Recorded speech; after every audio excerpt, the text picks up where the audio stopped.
अस्सलाम वालेकुम। All out में नसीम राजपूत मेट्रो वन के तमाम नाजरीन से मुखातिब है। श्रीलंका के खिलाफ जो 10 साल के तवील अरसे के बाद टेस्ट सीरीज हमारे मुल्क में इसी माह की 11 तारीख से शुरू होनी है। पाकिस्तान की 16 रुकनी टीम का अनाउंसमेंट कर दिया गया। कौमी क्रिकेट सिलेक्शन कमेटी ने बहुत ज़्यादा तब्दीलियां नहीं की ऑस्ट्रेलिया में। हालांकि पाकिस्तान टीम को दोनों टेस्ट मैचेस में इनिंग से शिकस्त का सामना करना पड़ा था, लेकिन कोई पैनिक बटन नहीं दबाया गया, बल्कि सिर्फ 2 चेंजेस पाकिस्तान क्रिकेट बोर्ड ने या पाकिस्तान क्रिकेट बोर्ड की सिलेक्शन कमेटी के चेयरमैन मिसबाह-उल हक ने किए। उसमें फवाद आलम 10 साल बाद पाकिस्तान में टेस्ट क्रिकेट लौटी, तो 10 साल बाद फवाद आलम भी पाकिस्तान क्रिकेट टीम का हिस्सा तो वो पहले भी बन गए थे। दरमियान में एक सीरीज में वो गए थे जब हारून रशीद साहब चेयरमैन सिलेक्शन कमेटी थे, लेकिन फिर उनका कम बैक हुआ है। इसके साथ साथ जो है पाकिस्तान जो एक और चेंजेस दिखाई दी, उसमें उस्मान शनवारी वापस आए और यंगस्टर मूसा खान टीम का हिस्सा नहीं होंगे। ज़्यादा चेंजेस नहीं किए। पाकिस्तान क्रिकेट बोर्ड की सिलेक्शन कमेटी ने कहीं ना कहीं बहादुरी वाला फैसला किया, लेकिन सच्चाई से अगर हम देखें तो हमारे पास बेंच पे बैठा कौन है? हम किसको ट्राई करें? जिसको हम ट्राई करते हैं वो परफॉर्म करके नहीं दिखा रहा। पाकिस्तान क्रिकेट टीम को अगर आप सच्चाई से देखते हैं तो आपको बड़ा मुश्किल हो जाएगा कि अगर मैं भी आपसे ये सवाल करूं कि कौन से वो 3 खिलाड़ी हैं कि जिनकी जगह सीमेंटेड है, पक्की है, तो शायद आप भी सोच में मजबूर हो जाएंगे कि ऐसे कौन से 3 खिलाड़ी हैं कि जो वाकई में 100% टीम का हिस्सा होंगे। तो पाकिस्तान क्रिकेट टीम इस वक्त इस फेज से गुजर रही है। जो लोग इस फेज में लेकर आए उनका भी एहतसाब होना चाहिए, चाहे मोहसिन हसन खान साहब बात कर रहे हो, एहतसाब के अमल की बात कर रहे हैं, और कहीं ना कहीं ऐसा लगता है शायद एहतसाब शुरू हो गया, क्योंकि पाकिस्तान क्रिकेट बोर्ड के कई ऐसे ऑफिशियल्स जो सालों से क्रिकेट बोर्ड का हिस्सा थे, अब आहिस्ता आहिस्ता एक एक करके पाकिस्तान क्रिकेट बोर्ड से अलहदा होते हुए दिखाई दे रहे हैं। उसमें सुभान अहमद बहुत बड़ा नाम था जो रिसेंट पास्ट में खबर थी, और करंट खबर ये कि अली जिया सीनियर जनरल मैनेजर अकेडमीज वो भी अब पाकिस्तान क्रिकेट बोर्ड का हिस्सा नहीं रहे। और सुनने में ये भी आ रहा है कि आने वाले वक्त में और बहुत सारी तब्दीलियां जो सालों से पाकिस्तान क्रिकेट बोर्ड का हिस्सा थे वो नहीं होंगे। पाकिस्तान क्रिकेट बोर्ड में 5 ऐसे भी ऑफिशियल्स हैं कि अगर उनकी तनख्वाह आप जोड़ेंगे तो माहाना 1 करोड़ 16 लाख रुपए बनती है। उसमें मिसबाह-उल हक अगर सबसे टॉप पे दिखाई देते हैं तो वसीम खान नंबर 2 पोजीशन पे दिखाई देते हैं, वकार यूनुस है, समीउल हसन है, ऐसे 5 लोग हैं कि जो बड़ी तनख्वाहें ले रहे हैं। अब उनकी जिम्मेदारी भी बनती है कि पाकिस्तान क्रिकेट को ट्रैक पे लाने में आप क्या रोल प्ले करते हैं। चाहे वसीम खान साहब काफ़ी अरसे से आए हुए हैं, लेकिन अब तक हमने कोई ऐसा रिजल्ट नहीं देखा कि जिसके बाद हम कहें कि हाँ हम लिस्टर शायर के डायरेक्टर को लेकर आए तो उन्होंने आने के बाद कोई बहुत ज़्यादा परफॉर्म कर दिया। कुछ ऐसी भी खबरें आती हैं कि पाकिस्तान क्रिकेट बोर्ड का थिंक टैंक एक पेज पे नहीं है। चाहे आप एहसान मानी साहब, वसीम खान साहब की बात कर लें तो ऐसा लगता है कि शायद वो एक अलहदा पेज पर दिखाई देते हैं। जाकिर खान साहब, मुदस्सर नज़र, वसीम अकरम शायद ये एक अलहदा पेज पे दिखाई देते हैं। वसीम अकरम साहब का बड़े अरसे के बाद ये स्टेटमेंट सामने आया कि मिसबाह-उल हक और अजहर अली को इतनी जल्दी तब्दील करने की ज़रूरत नहीं है। खासे अरसे से वो खामोश दिखाई दिए थे, जो पाकिस्तान क्रिकेट बोर्ड की कमेटी के रुकन भी हैं, क्रिकेट कमेटी के। बहुत सारे इशूज़ हैं जिन पर हम बात करेंगे, क्योंकि 2 बड़ी काबिल एहतराम और क्रिकेट की बड़ी रिनाउंड शख्सियत हमारे साथ शो का हिस्सा है। पाकिस्तान के former test cricketer Mohammad family के चश्मो चिराग, पाकिस्तान की जानिब से ज़बरदस्त किस्म की क्रिकेट खेली, फील्डिंग कोच के फ़राइज़ अंजाम दिए, सिलेक्टर भी रह चुके हैं, कई सारी जिम्मेदारियाँ अंजाम दे चुके हैं। शुएब मोहम्मद साहब शो का हिस्सा है। Thank you very much Shoaib भाई, बहुत शुक्रिया आपकी आमद का। उनके साथ मौजूद हैं सीनियर मोस्ट और इंतहाई काबिल एहतराम sports journalist, cricket analyst, commentator और मेरे इंतहाई काबिल एहतराम उस्ताद अब्दुल माजिद भट्टी साहब। Thank you very much. बहुत शुक्रिया नसीम, आपकी आमद का बहुत बहुत शुक्रिया। आप शुएब भाई, जिस तरीके का रिजल्ट सामने आया है उसके बाद किसी भी सिलेक्शन कमेटी के लिए टीम अनाउंस करना इतना आसान काम नहीं होगा कि आप जो है वो 2 टेस्ट मैच हार गए और दोनों इनिंग से आपको डिफ़िकल्ट कंडीशन में शिकस्त हुई। वो ठीक है, डिफ़िकल्ट कंडीशन थी, लेकिन इस कंडीशन में जो हमें सूट करती है, हमने ज़्यादातर खिलाड़ियों को रिटेन किया।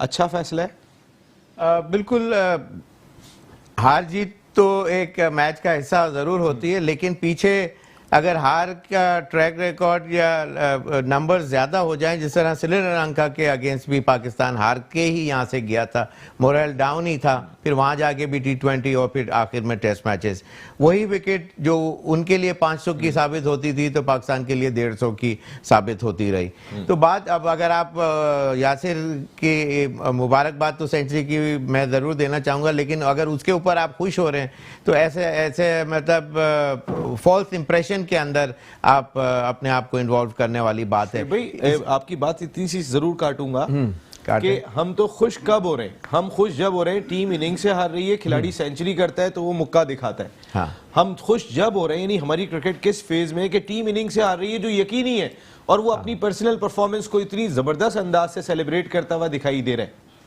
हाँ बिल्कुल। तो ये एक चेंज है। बोलो फिर। अब आप बोलेंगे। ठीक है। तो बात ये है कि जिस तरह इनिंग के अंदर फ्लो बाज़ दफ़ा अगर बीट होना शुरू हो जाए इंसान या कैचेस छूटे तो वो फ्लो टूट जाता है आपके स्ट्रोक मेकिंग का। इसी तरह बात का भी सिलसिला रहता है, मैं समझता हूँ। लेकिन इन शॉर्ट यही है कि ज़्यादा हारें थी, दो changes for the sake of changes करनी थी, तो फिर यही चीज हमें श्रीलंका के अगेंस्ट भी नजर आई थी जब अहमद शहजाद और उमर अकमल को लाया गया, just for the sake of it थे वो चेंजेस। आप याद करें तो, और शायद आप हाँ भी बोलें इस बात। बिल्कुल। तो इसी तरह ये फवाद आलम का ये बहुत अच्छा, ये एक मैसेज है, ये कुदरत की तरफ से एक मैसेज है कि एक प्लेयर जो कंसिस्टेंटली इतने अरसे तक मेहनत करता रहा तो उसकी मेहनत ज़ाया नहीं होती। तो इस तरह जो दूसरे बच्चे हैं उनको भी ये एक सबक मिलता है, सबक वाली बात है। अब उसने 10 साल बाद टेस्ट क्रिकेट पाकिस्तान में आ रही है, 10 साल के बाद वो टेस्ट क्रिकेट में अगर उसको खिलाया जाएगा तो वो मौका मिलेगा, और अगर खेलते हैं तो ऑफकोर्स प्रेशर्स बहुत ज़्यादा होंगे और ये तमाम चीज़ें। लेकिन शनवारी तो अटैच रहे पाकिस्तान टीम के साथ लेटली बहुत सारे मैचेस के अंदर, तो वो इन ट्यून प्लेयर है और उसकी तरफ से बस उसकी फिटनेस चाहिए। He looks very promising for Pakistan cricket. तो अच्छा साइन है ये चेंजेस आए हैं, ये आगे होप बढ़ाती है दूसरे प्लेयरों के लिए भी अगर परफॉर्मेंसेस अच्छी होंगी। लेकिन एक चीज मैं सॉरी माजिद भाई, देखिए एक प्लेयर जो पीछे 10 साल पहले क्रिकेट खेला है और उससे आप उसके ये नहीं देखेंगे कि यार वो खेल कैसा रहा है, आप ये देखेंगे अच्छी फॉर्म में, अच्छी निक में, अच्छे रन उसके बैट से निकल रहे, दैट्स ऑल यू नीड। ऐसा नहीं है कि उसको प्रूफ वापस से करना पड़े कि जो पूरे पाकिस्तान में वापस हायर रन गेटर हो, हाईएस्ट एवरेजेस में हो। ये गलत पॉइंट है, ये इस तरह नहीं होना चाहिए। एक सीजन प्लेयर के लिए जो ऑलरेडी खेल चुका हो, जिससे सेंचुरी भी स्कोर कर चुका हो, तो उससे आपका जो विजन है ना वो आपका बिल्कुल क्लियर कट हो जाए। इसलिए कि एक ऑलरेडी एक अच्छा प्लेयर है, उससे तो आपने ये देखना है कि वो उसके बल्ले से स्ट्रोक अच्छा निकल रहा है या बॉल ढूंढ रहा है। अगर बॉल ढूंढ रहा है तो ऑफकोर्स उसकी जगह नहीं बनती। अगर बॉल उसके बल्ले में से जबरदस्त निकल रहा है, या राइट हैंड हो या लेफ्ट हैंड, अभी हम लेफ्ट हैंड की बात कर रहे हैं इसलिए ये हाथ चल रहा है, वरना ये तो ये बात है। तो ये गलत कॉन्सेप्ट है, पीछे 10 साल से यही चीज चलती आई है, अटैच ये रही, जो कि गलत था। लेकिन ये कि अब ये आगे चेंजेस जो बोर्ड ने किए हैं, मैं समझता हूँ अच्छा साइन है। रे ऑफ होप बड़ी है कि जो हम इतने अरसे से कहते आए हैं, जिससे अब पाकिस्तान को बेतहाशा नुकसान हो चुका है, अब पाकिस्तान बोर्ड उसके ऊपर इंप्लीमेंट करता हुआ नजर आ रहा है, तो which is a great sign. Thank you. मैं बिल्कुल आपकी बात, over to you ji. Maeed Bhatti साहब, हम यही बात कर रहे थे कि कौमी क्रिकेट सिलेक्शन कमेटी ने पैनिक बटन उतना नहीं दबाया जो एक्सपेक्ट किया जा रहा था कि ये भी शायद चेंज हो जाएगा। इमाम उल हक से भी परफॉर्म नहीं हुआ, आरिफ सोहेल से भी परफॉर्म नहीं हुआ, इफ्तिखार शायद कोई थोड़ी सी पतली गर्दन दिखाई दी होगी, वरना तो बहुत सारों ने और भी परफॉर्म नहीं किया था। फवाद आलम की वापसी हुई, सिलेक्शन कमेटी की अब तक की परफॉर्मेंस? देखिए परफॉर्मेंस तो हमारे आपके कहने से नहीं होती, परफॉर्मेंस तो ग्राउंड में नजर आती है। हम श्रीलंका से T20 सीरीज होम ग्राउंड पर वाइट वॉश हो गए 3-0।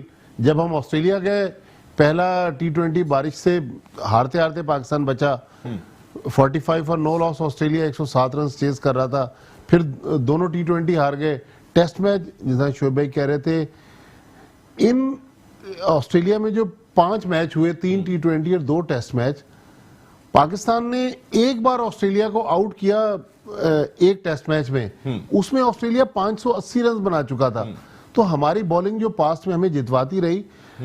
देखें, पैनिक बटन नहीं दबाया, ये अच्छा साइन है। लेकिन इस क्रिकेट बोर्ड ने जितने दावे किए थे वो दावे सच साबित नहीं हो रहे। दावे क्या थे? दावे ये थे कि डोमेस्टिक क्रिकेट को रिस्पेक्ट देंगे, डिपार्टमेंटल क्रिकेट जो हमारी क्रिकेट की शहरक थी। जावेद मियांदाद जैसे प्लेयर कल भी कह रहे थे कि डिपार्टमेंटल क्रिकेट का बंद होना पाकिस्तान क्रिकेट के लिए अब तो वो बहुत बड़ा नुकसान है। इमरान खान ने क्रिकेट का ये कर दिया वो कर दिया, अब तो डायरेक्टली बोल रहे हैं वो कई इंटरव्यूज। देखें, इन लोगों का खून पसीना इस क्रिकेट जी में शामिल है ना। आज जो पाकिस्तान क्रिकेट की 92 वर्ल्ड कप की बात होती है, जावेद मियांदाद का उसमें कलीदी किरदार रहा है। फिर जो क्रिकेट बोर्ड ने सबसे बड़ा दावा किया कि इस नए 6 टीमों के फॉर्मेट में जो टॉप परफॉर्मर्स हैं उनको रिस्पेक्ट देंगे। मैं ये नहीं कह रहा कि काशिफ भट्टी गया, भाई जिस तरह शोएब मोहम्मद साहब कह रहे हैं, जब यासिर शाह ने एक टेस्ट में परफॉर्म नहीं किया था, यहाँ फर्स्ट क्लास सीजन में भी कोई आउटस्टैंडिंग परफॉर्मेंस नहीं थी, तो आप यासिर शाह के बजाय काशिफ भट्टी को आखिरी टेस्ट खिला देते। अब ये मोहम्मद नोमान जो हैदराबाद का लेफ्ट आर्म स्पिनर है, इसने 52 first class wicket, highest wicket taker है कायद-ए-आज़म ट्रॉफी का, ये इग्नोर हो गया। एक ओपनर था इमरान बट। अब देखें ना, 3 ओपनर तो आपने होम सीरीज में रखे हुए, तो अगर सिर्फ अपने डोमेस्टिक टूर्नामेंट को रिस्पेक्ट देने के लिए 932 फर्स्ट क्लास रन्स बहुत स्कोर होता है नसीम। 932 रन्स बनाए उसने इमरान बट ने, उसको भी सिलेक्ट नहीं किया। तो मतलब एक डायरेक्शन जो है लग रहा है कि सिलेक्शन कमेटी जो है ना वो अब प्रेशर का शिकार है। आज मैंने दोपहर में एक और अपने चैनल पर भी था, वहां भी मैंने बात की। अगर आपने मिसबा की आज की प्रेस कॉन्फ्रेंस देखी हो, नॉर्मली मिसबा उल हक जब भी बात करते ना मुस्कुरा के बात कर रहे होते हैं, आज वो टेंस थे। और आप देखें जैसे चेहरे पे हवाइयां उड़ी होती है ना, वो मिसबा का स्टाइल था। इसका मतलब ये हुआ कि जो प्रेशर है, और ऐसा ना हो कि खुदा ना खास्ता ये टेस्ट सीरीज भी कहीं पाकिस्तान टीम हार गई, क्योंकि श्रीलंका की टीम उनकी पूरी फुल स्ट्रेंथ टीम आ रही है, चंदीमल वगैरह सबने कमबैक किया है। तो पाकिस्तान के लिए नामुमकिन तो खैर नहीं है, लेकिन आसान भी नहीं होगी ये टेस्ट सीरीज। बिल्कुल। आईसीसी टेस्ट क्रिकेट चैंपियनशिप में पाकिस्तान का आगाज इतना अच्छा नहीं रहा, टफ ओपोनेंट जरूर थे, लेकिन हम तो बिल्कुल कुछ भी साबित नहीं हुए। जो परेशान कुन बात है वो ये कि हम किसी एक स्टेज पर भी लड़ते हुए दिखाई नहीं दिए। ऐसा नहीं कि ऑस्ट्रेलिया में पहली मरतबा शिकस्त का सामना करना पड़ा, लेकिन ऐसा लग रहा था कि चाहे टीम मैनेजमेंट जो ड्रेसिंग रूम में बैठी हुई है उसको भी नहीं पता कि करना क्या है। और जिस तरह भी माजिद भट्टी साहब ने बात की कि मिसबा उल हक के चेहरे पर आज एक टेंस दिखाई दिया था, जरा प्रोडक्शन टीम सुनाइएगा मिसबा उल हक ने क्या कहा सिलेक्शन कमेटी के जब उन्होंने आज टीम अनाउंस की थी, तो क्या कहना था, जरा सुनवाइएगा। ओवरऑल 2 चेंजेस हैं स्क्वाड में, बहुत ज़्यादा चेंजेस नहीं की।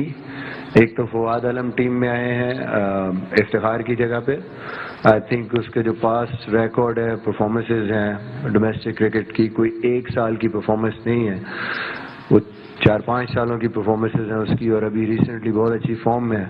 तो आई थिंक कोशिश होगी कि हम उसको चांस दें और उसकी फॉर्म को यूटिलाइज करें। एक चीज़ ये भी क्लियर करूंगा कि एक जो पर्सपेक्टिव बना हुआ है पूरे पाकिस्तान में कि शायद ये कोई मेरे अकेले के डिसीजंस हैं जो सिलेक्शन के हैं और वन मैन शो है, तो आई थिंक इस हवाले से क्लैरिटी लोगों को होनी चाहिए कि ऐसी कोई बात नहीं है। 6 सिलेक्टर्स हैं जो कि बहुत क्लोजली इन सारे प्लेयर्स को वॉच कर रहे हैं, जो कि इनके साथ काम कर रहे हैं, और इन एंड आउट्स जितने भी प्लेयर्स के हैं regarding their fitness, their discipline, their performances, उनकी एबिलिटीज, उनके टेक्निकल इश्यूज और जो उनके प्लस माइनसेस बहुत करीब से जानते हैं, उनको मेरे ख्याल में उनकी जो से है वो बहुत इंपॉर्टेंट है इस सिलेक्शन। जो टेंस की बात कर रहे थे वो आपने देख ही लिया होगा मिसबा उल हक के चेहरे पे, क्योंकि जब कराची आए थे अब्दुल माजिद भट्टी साहब और हम दोनों बैठे हुए थे, कई सारी प्रेस कॉन्फ्रेंस उस वक्त मिसबा उल हक ने की थी जब श्रीलंका की सीरीज चल रही थी। जब उनसे ये सवाल किया था मैंने, और मैंने उनसे ये बात पूछी थी कि आप 6 सिलेक्टर तो हैं आपके साथ जो कोचेज हैं, कोई एक ब्रिज में कोई रोल होना चाहिए। उन्होंने कहा इस बारे में भी सोच रहे हैं। फिर नदीम खान ने जिम्मेदारी संभाल ली। लेकिन शोएब मोहम्मद साहब पिछली सिलेक्शन कमेटी में इंजमाम उल हक साहब के बारे में यही बात की जाती थी कि उनके साथ जितने भी लोग आपने लगाए हुए उनकी कोई सही नहीं होगी। सेम ऐसे ही मिसबा उल हक दिखाई दे रहे हैं। जो सिलेक्टर्स आप देख रहे हैं उसमें कोई एक नहीं है कि जो उनको मैच करे जाके।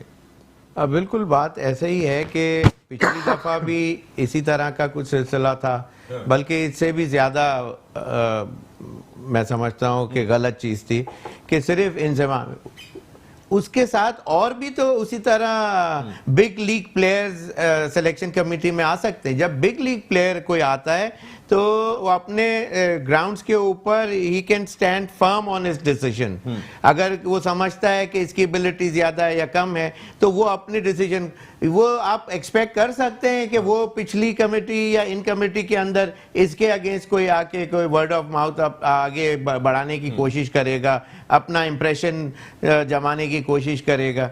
नहीं, पहले भी नहीं पॉसिबल था, अभी तो मुझे पता भी नहीं कि 7-8 लोग, अभी भट्टी साहब ने बताया कि 7-8 लोग हैं। हाँ, तो इसलिए मैं समझता हूँ बहुत सारे। हाँ, तो इससे अंदाजा जो भी नाम आप बता रहे हैं, आजम खान, एजाज जूनियर, कबीर खान और मोहम्मद वसीम। अच्छा मैं बताता हूँ इसका मतलब ये है, अरशद खान जी, इसका मतलब ये है कि इस तरह की, और अब्दुल रहमान तो टेस्ट क्रिकेटर भी नहीं है जी जी, जो पेशावर के, पेशावर जलमी के। उसमें यह है कि ये वो लोग हैं कि जो पिक एंड चूज, जैसे किसी को पिक करके आगे फॉरवर्ड करना होता है ना, जैसे कॉम कार्ड, जैसे मॉडलिंग एजेंसी के अंदर कॉम कार्ड उसका किसी का आगे फॉरवर्ड करना कि जी ये एक प्लेयर है। इसी तरह ये प्लेयर उनको उनका नाम और या उनका फेस या उनकी परफॉर्मेंसेस फॉरवर्ड करते हैं मिसबाह को। मेरा अंदाजा है, I might be wrong of course, लेकिन I am pretty sure this is the case.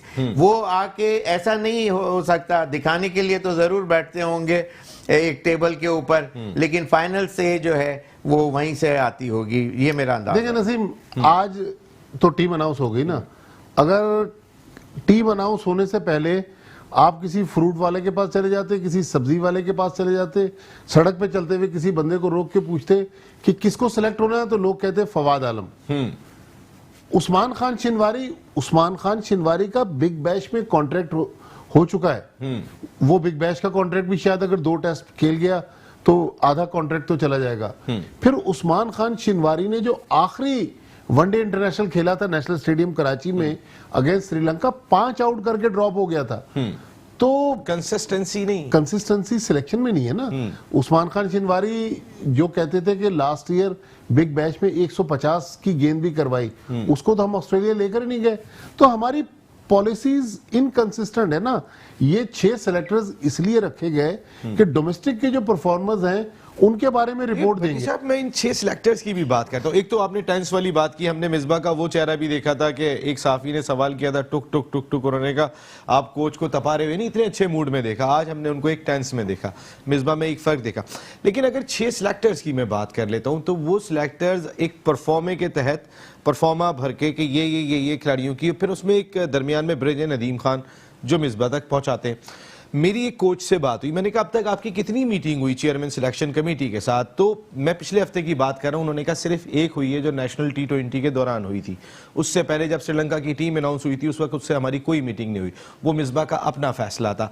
Then उसके बाद मुझे नहीं पता कि कितनी मिसबा ने। आज तो सुबह मीटिंग हुई है, ठीक है। ये 6 के 6 सिलेक्टर उड़कर लाहौर गए, जहां जहां भी थे, बल्कि ज्यादातर तो कराची में ही थे ना। यहाँ पर कायद-ए-आज़म ट्रॉफी के मैच चल रहे थे परसों, तो कराची से ये सारे सिलेक्टर्स लाहौर गए।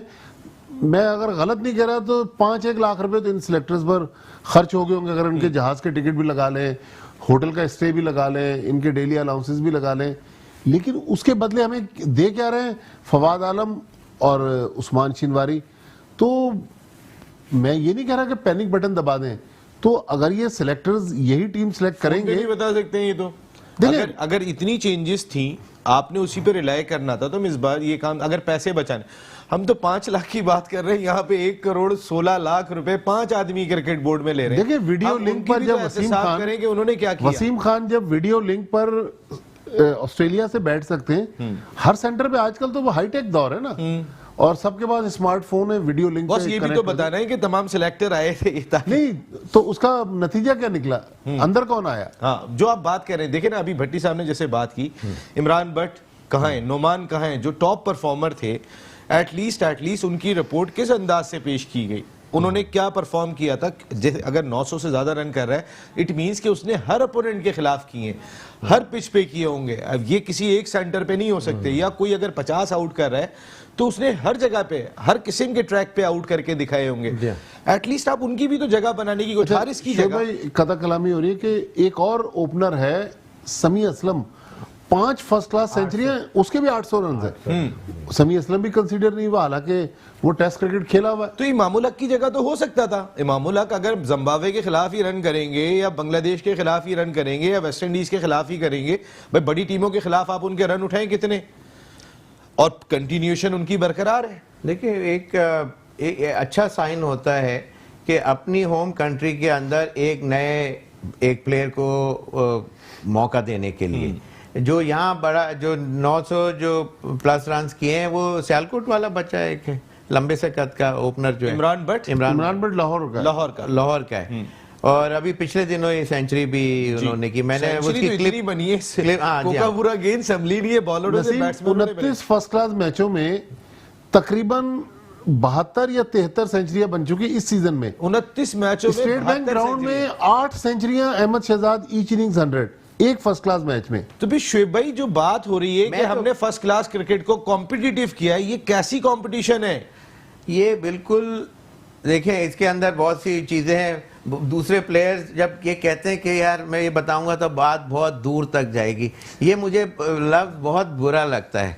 जब बात इंसान करे ही ना, पूरी करो, या फिर पूरी करे। मैं कुछ भी बोल दूं अभी कि हाँ जी मुझे तो ये सारा पता है, बात बहुत दूर तक जाएगी। तो इस तरह ये प्लेयर जब करते हैं, तो मैंने तो आपको बता दिया कि मेरी क्या फीलिंग होती है। बात ये है कि इन शॉर्ट ये बॉल्स का जो चक्कर है, 56 टांके जो होते हैं ना कुकुबरा के, वो ए में आती है, और जो उसके एक टाका कम या ज्यादा वो बी और सी कैटेगरीज में आ जाती है। पैसे उसके जो है वो आप टाके तो गिन नहीं सकते।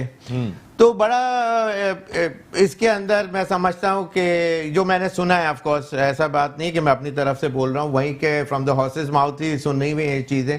तो उसके अंदर आप अगर वही अमाउंट लगा देंगे उसी तरह की, तो आपको वो एक कैटेगरी में ही वो बॉल 10-10 हजार का एक बॉल के ऊपर फर्क होता है। बट हम उसकी बात नहीं कर रहे, मैं क्रिकेट की एक जेन्युइन बात करने की कोशिश कर रहा हूं, जो मैंने आपको शायद पिछले प्रोग्राम में भी कहा था। मुश्किल बॉल यहाँ 72 सेंचुरीज हुई ना। अब उनको टेस्टिंग टाइम्स नहीं हुए, बॉल वही थी। अब इनका बोर्ड वालों का ये कहना है, या उनके जो करीबी जो लोग हैं, उन्होंने कहा कि जी वही बॉल दें ताकि जब टेस्ट मैचेस में आएंगे वो प्लेयर तो वही फील आएगी। लेकिन वो फील तो आएगी, लेकिन वो पिच, वो विकेट, वो कैलिबर ऑफ बॉलिंग नहीं होगी, उससे मच हायर होगी। बॉल जो मेरे इधर आ रही है, वो बॉल थोड़ी सी हाइट पे होगी, वो इतनी स्विंग हो रही है, वो इतनी स्विंग होगी। तो इसका मतलब कोई भी चीज को, वैसे भी आपको अगर कोई चीज सीखनी है, अगर बहुत ऊपर जाना है, आपने कोई 150-160 की अगर पेस पे प्रैक्टिस करनी है, तो क्या मैं प्रैक्टिस के वक्त 120 और 130 की प्रैक्टिस करूंगा? नहीं।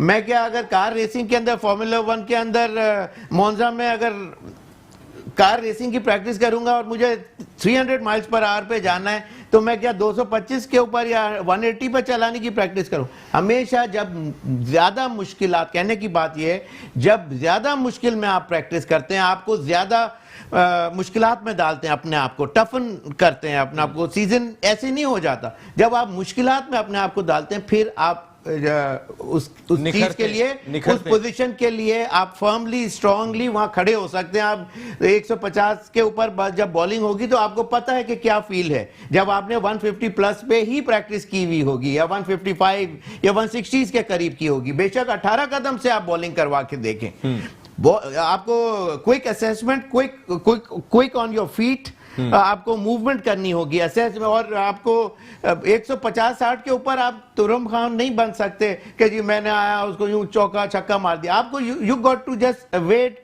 That difficult time period.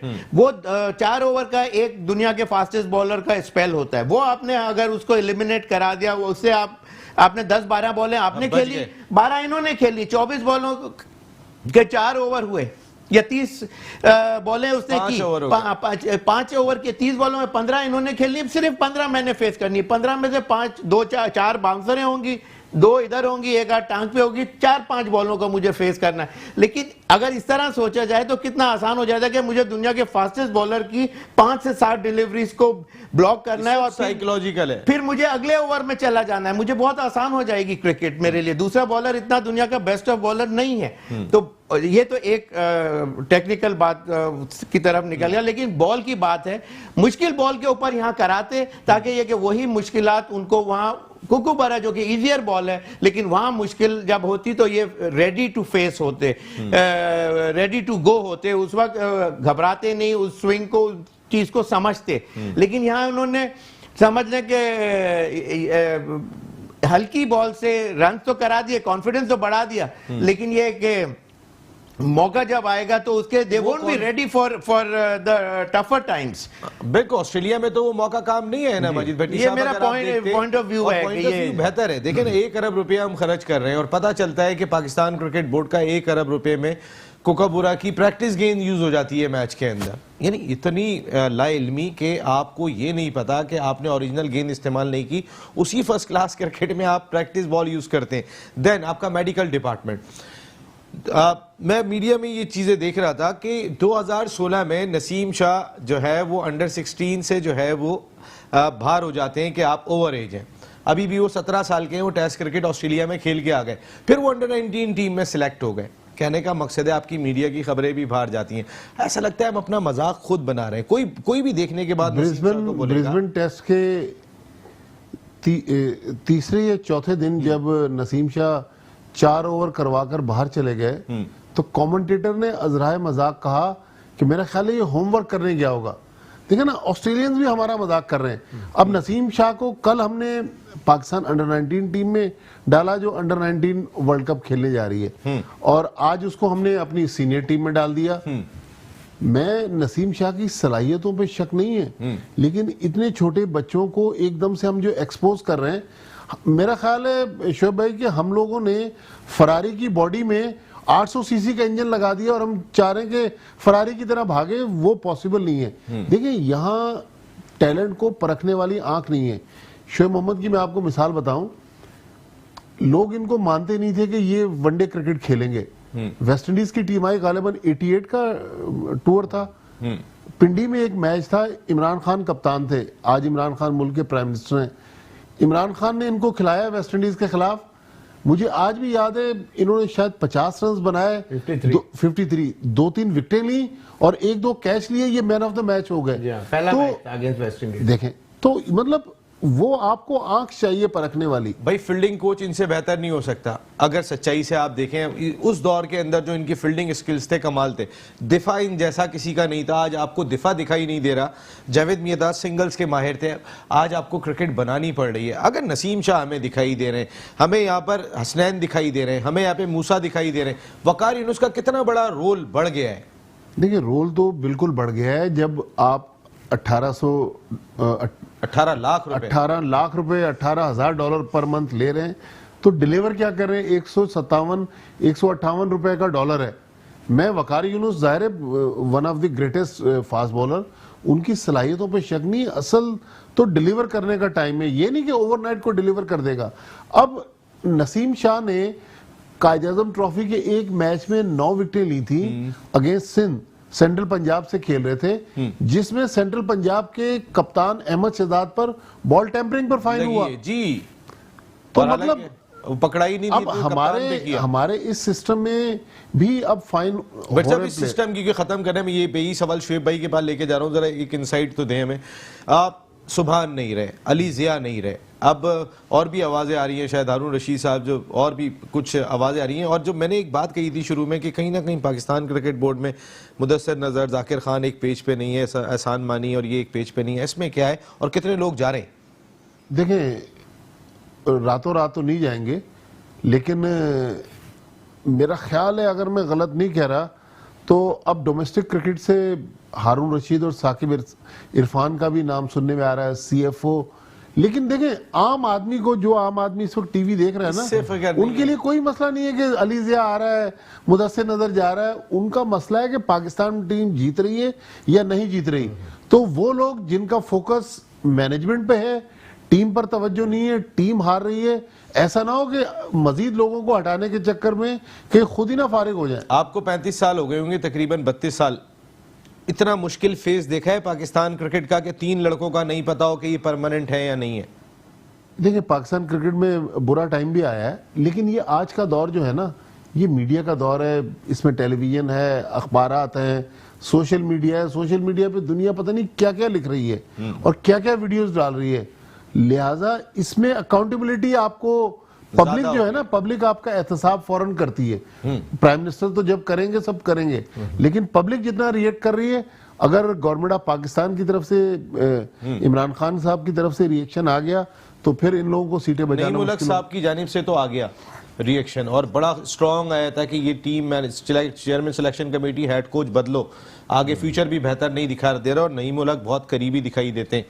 अब पाकिस्तान क्रिकेट अगर उन्होंने जज कर लिया है तो जाहिर है, ऐसा लग रहा है प्राइम मिनिस्टर साहब ने जज कर लिया।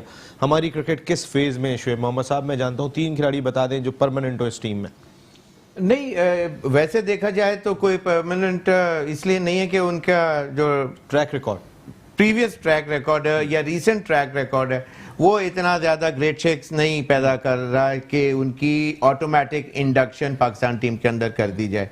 नेचुरली आपको रिलाई करना पड़ेगा। आप 15 के 15 या 14 प्लेयर रातों रात तो नहीं चेंज कर सकते। लेकिन मेरा एक ये पॉइंट है कि बोर्ड को चाहिए एम्फेसिस कि हम लोगों ने 25-30 साल पाकिस्तान के लिए जो रहे, खेले और दुनिया की बेस्ट ऑफ टीम्स, आज की टीम में भट्टी साहब शायद एग्री करेंगे आप भी कि हमने जिन टीमों के सुपरस्टार के ऊपर सुपरस्टार आता था, बेस्ट ऑफ टीमों के against most difficult of conditions के अंदर हमने खेलना की कोशिश की।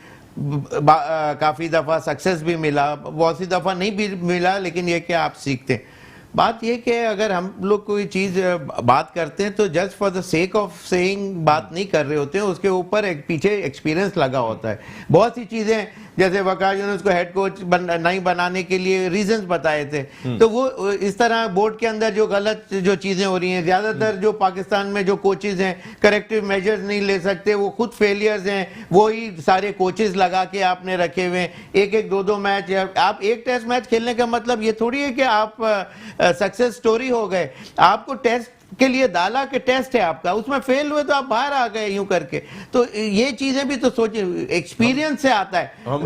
लाखों आदमी के अंडर जब आप खेलते हैं, then you tend to learn a trick और टू दैट डे। अगर आप वहां से कोई मुश्किलात में, ट्रबल वाटर्स में से बाहर निकलते, that day you tend to learn a few tricks और इस तरह की चीजें। तो ये चीजें रेक्टिफिकेशन प्रोसेस की जरूरत है। इमरान खान साहब आपकी सोल बॉडी है, जो इस वक्त जितना टाइम मिलता, ऐसा नहीं है कि नहीं मिलता होगा टाइम। कुछ लोग आके, जैसे नईम साहब भी किसी दिन बैठे होंगे, उन्होंने उनकी बातें सुनी होंगी और फिर उनका अपना भी पैशन उन्होंने पैगाम फैला दिया। तो जरूर फॉर द बेटर चीज आएंगी। अभी वसीम खान साहब ने एक बहुत अच्छा डिसीजन लिए हैं, और ये कि अभी कुछ एनसीए के प्रोग्रेस जब नहीं देखेंगे तो जाहिर सी बात है उनको तो नेचुरली वो उन्होंने लिया है। अब थिंग्स वुड मेरा ख्याल से चेंज फॉर द बेटर इंशाल्लाह। बिल्कुल ठीक है। Thank you very much Shoaib Mohammad sahab, and thank you very much Abdul Majid Bhatti sahab. आप दोनों की आमद का बहुत बहुत शुक्रिया। आपने गुफ्तगू सुन ली होगी हमारे दोनों एक्सपर्ट्स की, और ये वो एक्सपर्ट्स हैं कि जो 35 साल का तजुर्बा रखते हैं अपनी फील्ड के अंदर और एक दौर देख चुके हैं। खैर, अब श्रीलंकन टीम कल पहुंच रही है और बहुत ही इंपॉर्टेंट सीरीज़ है पाकिस्तान के लिए, क्योंकि आईसीसी टेस्ट क्रिकेट चैंपियनशिप में पाकिस्तान का जो ऑस्ट्रेलिया में इम्तिहान था वो बहुत ही बुरा साबित हुआ। पहला इम्तिहान बहुत बुरा रहा, लेकिन अगर खुदा न खास्ता हम यहाँ अपने मुल्क के अंदर भी श्रीलंका से सीरीज़ लूज़ करेंगे तो शायद आने वाले वक्त में उसका इम्पैक्ट बहुत ज़्यादा पड़े। जिस अंदाज से हम श्रीलंका से सीरीज़ हार चुके हैं, कोई एक्सपेक्ट नहीं कर रहा था। हमने पूरी टीम खिलाई, उस वक्त हमने यंगस्टर्स नहीं खिलाए थे, हमने पूरी टीम खिलाई, हम फिर भी हार गए थे T20 सीरीज़। तो अब Pakistan cricket board, team management, सबके लिए बहुत बड़ी जिम्मेदारी है ये सीरीज़ ज़रूर जीतें जो आपके होम सॉइल पे हो रही है, कहीं ना कहीं आपको स्टैंड करने में मददगार साबित होगी। या नसीम राजपूत अपनी पूरी प्रोडक्शन टीम के साथ चाहेगा। इजाज़त, ज़िंदगी रही तो फिर कल रात को 10 बजे आपसे फिर मुलाकात होगी। टिल देन, अल्लाह निगहबान।